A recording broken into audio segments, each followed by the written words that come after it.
বন্ধুরা সবাই কেমন আছো? আজকে চলে এলাম একটা নতুন ব্লগ নিয়ে। তো তোমাদের সাথে আজকে শেয়ার করছি বিরিয়ানির রেসিপি, মানে চিকেন বিরিয়ানি। সবটা রেসিপিটা শেয়ার করতে পারবো কিনা বলতে পারছি না, কারণ হাতে সময় খুব কম আমার কাছে। আমি সব জোগাড়জান্তি এখানে করে নিয়েছি। তো চলো তোমাদের সাথে একটু শেয়ার করি। আর আমিও প্রথমবার বানাচ্ছি, জানি না কেমন হবে। অবশ্যই তোমাদের অন্য ভিডিওতে রিভিউ দেবো। তো চলো দেখতে থাকো। এই দেখাই, এই যে বিরিয়ানির রাইসটা আমি করে নিয়েছি। এই যে রাইসটা, এখানে গরম মশলা তেজপাতা এইসব দিয়ে রাইসটাকে সেদ্ধ করে রেখেছি। আর এই যে বেরেস্তার জন্য পেঁয়াজ কাটা হয়েছে, আর বিরিয়ানির আলু বড় বড় করে গোল গোল চাকা করে কেটে নিয়েছি। আর হ্যাঁ, এটা চিকেন চাপের জন্য ম্যারিনেট করেছি। চিকেন চাপের রেসিপিটা আমি অন্য ভিডিওতে দেখাবো। আর এই যে বিরিয়ানির চিকেনটা আমি ম্যারিনেট করেছি। তো এর মধ্যে কী কী মশলা দিয়েছি আমি সেটা বলে দিচ্ছি। এখানে বিরিয়ানি মশলা আছে, মিঠা আতর আছে, টক দই, আদা রসুনের পেস্ট, লঙ্কার গুঁড়ো কাশ্মীরি, হলুদ গুঁড়ো, জিরে গুঁড়ো, ধনে গুঁড়ো, সমস্ত মশলা দিয়ে এটাকে ম্যারিনেট করে রেখেছিলাম 1 ঘন্টা আগে। তো এবার এটা কষানো হবে, তার আগে আমি পেঁয়াজে বেরেস্তাটা ভাজবো, আলুটা ভাজবো।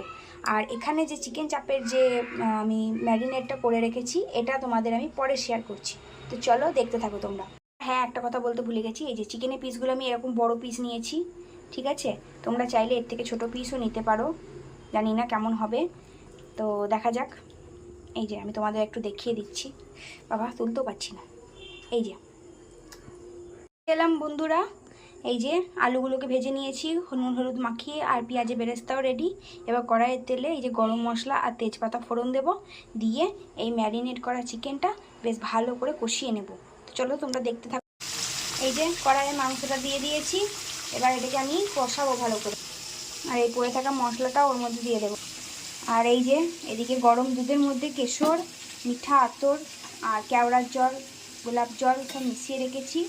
এটা তো যখন লেয়ার হবে সেই সময় দেবো, এটা দেখাতে ভুলে গেছিলাম, তাই এটা এখন দেখিয়ে দিলাম।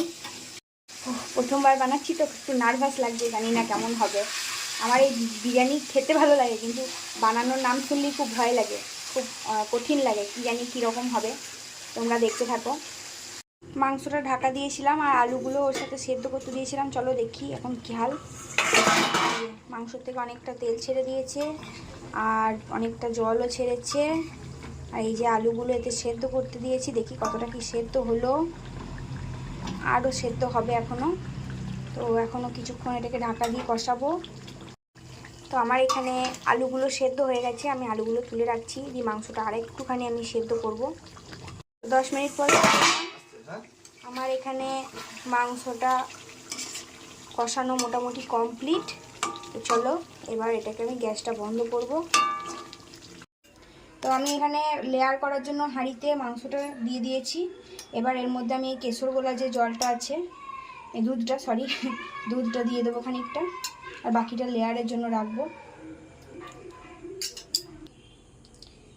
এবার একটু বেরেস্তা দিয়ে দিচ্ছি, পেঁয়াজে বেরেস্তা। বস।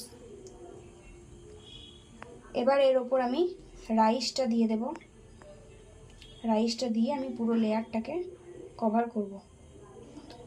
ফাইনালি আমার বিরিয়ানির লেয়ার করা কমপ্লিট। আমি এখানে বাকি যে কেশর মেশানো দুধটা ছিল সেটা, বাকি বেরেস্তাটা, বিরিয়ানি মশলা, ঘি সমস্ত কিছু দিয়ে এটাকে সাজিয়ে নিয়েছি সুন্দর করে। এবার আমি এটাকে কভার করে 25 মিনিটের জন্য দমে দেবো। তো দমে দেওয়ার পর এটা কেমন হয় দেখতে বা খেতে তোমাদের অবশ্যই জানাবো। তো এই যে আমাদের বিরিয়ানি রেডি। আমি জানি না বিরিয়ানি কিভাবে ভাঙে, তাও চেষ্টা করি, দেখি।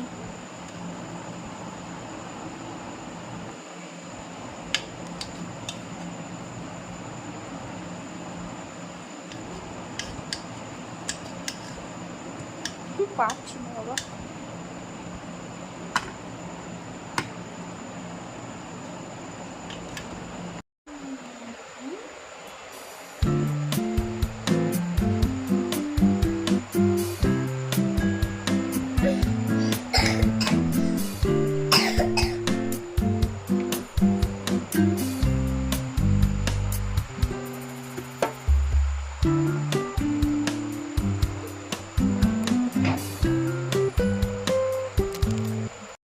তাহলে আমার রান্না তো কমপ্লিট, এবার রিভিউ নেওয়ার পালা। প্রথম আমি মেয়ের রিভিউ নিই, তো ওর রিভিউটা তোমাদের দেখাই, ও কি বলছে দেখো। মা বিরিয়ানি দাও। এই তো সোনা, এই নাও।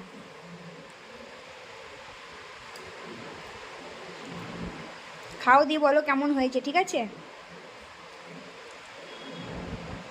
আমার মেয়ে ফার্স্ট টাইম বিরিয়ানি খাচ্ছে, ওকে বাইরে বিরিয়ানি আমি কোনোদিন খাওয়াইনি, আজ বাড়িতে বানালাম, তাই বাড়ির খাবার তো বাচ্চার পক্ষে ভালো।